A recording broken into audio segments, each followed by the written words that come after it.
Hello, everyone. This is Aristofanis Soulikias presenting the paper for today. We gain a lot, but what are we losing? A critical exploration of the implications of digital design technologies on sustainable architecture. I'm presenting this paper on behalf of myself, but also on behalf of my colleagues here at Concordia University, Dr. Carmela Cucuzzella, Ms. Firdous Nizar, Mr. Morteza Hazbei, and Mr. Sherif Goubran, who is now at the American University in Cairo.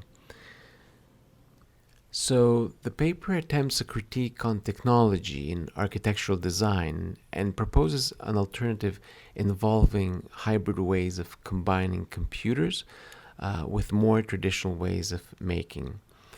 It is true that technology is increasingly affecting the way we live our lives and, of course, the way we design, changing our culture, values, and even social ideals.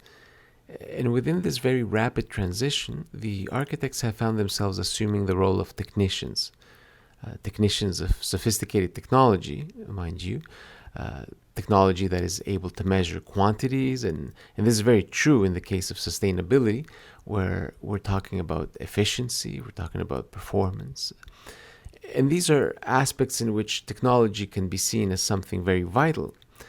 But at the same time, we now see that there are some aspects that are greatly overlooked, and these aspects consist of a more pluralistic idea of what sustainability means, one which includes the sense of place, material culture, or aesthetic conventions. In this regard, the architect has more responsibility and is not just a technology integrator, as it were. Looking at these CAD technologies from a critical perspective, we can begin with parametricism, which is a very powerful tool that is capable of creating complex curved forms in architecture that were never possible before.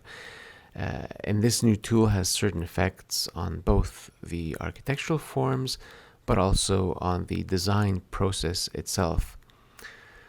Unlike past design processes, which were based on improving the quality of design step by step, today architects quantify parameters to generate and control different architectural variations, while designers can explore multiple viable solutions and concepts without being limited by their own drawing and modeling skills.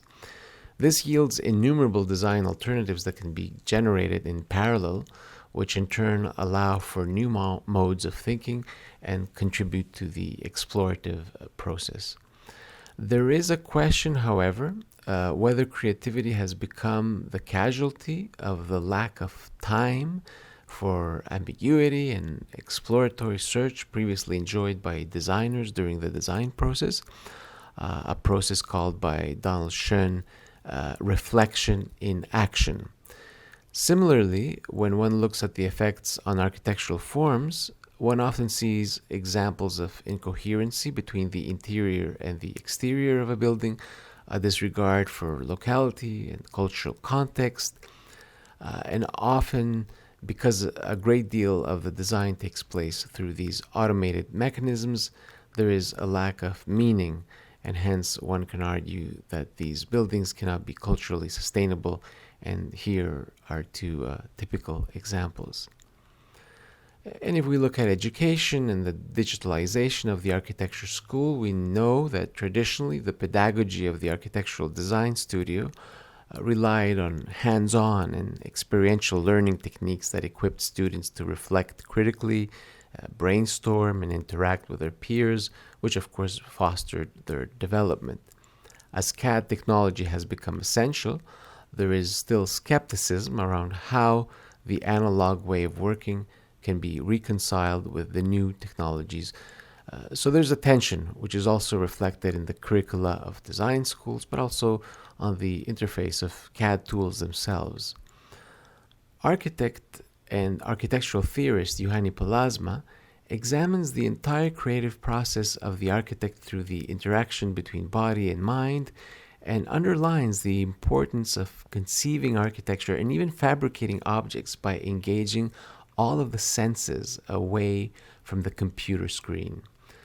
So, as we search for a paradigm that may give us insight on how the body may be reintroduced into the design process and the visualization process of architecture, traditional film animation is particularly well positioned to express architectural space in all its hapticity.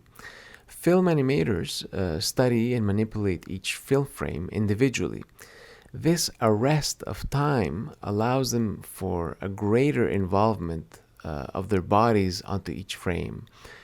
Interestingly, digital technology, instead of replacing, has in fact encouraged such techniques, resulting to new, hybrid, more accessible ways of expressing architecture.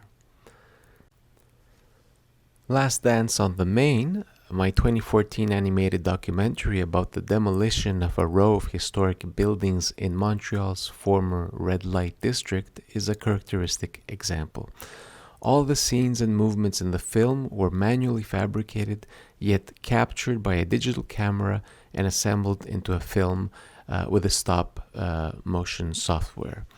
Within this hybrid form of film animation, enough of the multi-layered work made by hand became perceivable as to become itself a metaphor for the layers of significance of the endangered buildings and the communities that supported them. Furthermore, a film that was made with relatively modest means and resources reached 65 festivals worldwide and won several awards, posing the question of what sustainability can mean for both architecture and the means of communicating it. Thank you.